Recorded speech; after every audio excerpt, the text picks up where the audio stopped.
During the annual sales meeting, a brand new employee sat next to the CEO. He then put his head down on the table and fell asleep in the middle of the meeting. At lunchtime, they woke him up to fire him. Brought the wrong coffin to a funeral.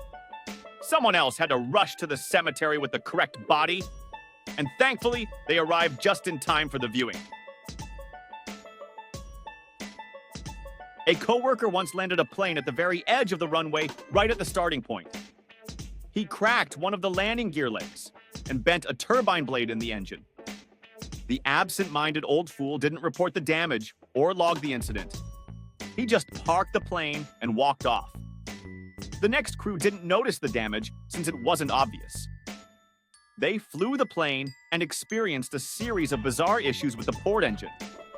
When they turned back, they discovered the landing gear wouldn't lock in place. Thankfully, they managed to land safely and avoid a catastrophe. All we did was fire the guy. There was no report to the regulatory body or criminal charges filed for his negligence. Looking back, I should have made those complaints myself instead of relying on management. During one summer working at a landscaping company, I watched a coworker accidentally start 3 separate fires. One involving a hedge trimmer, another with a truck, and finally, himself. I worked in an open-plan office that included a small kitchen area with a microwave, toaster, sink, kettle, and water cooler. One day, we saw one of the managers fiddling with the toaster, apparently trying to clean it. She didn't think to remove the crumb tray and was poking around inside it with a knife while it was still plugged in. Everyone just sat back and waited, wondering when she'd get electrocuted. Then she turned on the faucet and started moving the toaster toward the sink.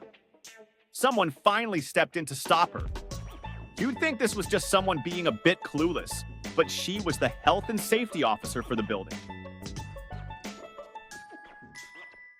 While working at a pharmacy, a pharmacist gave a flu shot to a customer and then tossed the used syringe into the container with the new ones instead of the disposal bin.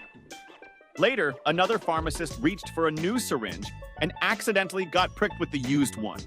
This caused a massive uproar.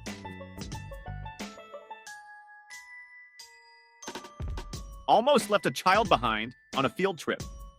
We took a large group of 4- and 5-year-olds to a farm, pumpkin patch, and petting zoo. We had 3 vehicles, and I was responsible for my own group. However, I noticed another teacher wasn't supervising her group well throughout the trip. When it was time to leave, I made sure my group was on the bus, conducted a head count, and checked attendance. Before boarding my own bus, I saw the other teacher had already gotten on her bus and sat down before her kids had boarded. She had them follow her onto the bus, but I felt something was off. She seemed annoyed when I climbed onto her bus to double-check. I wasn't her supervisor, just another teacher, so she didn't have to listen to me.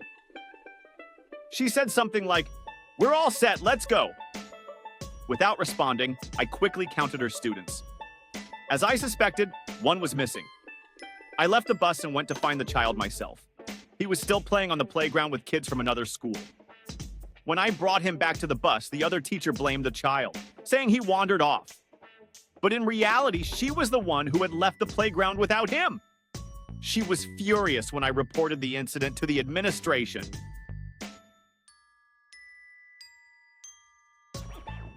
Planted a tree, completely upside down.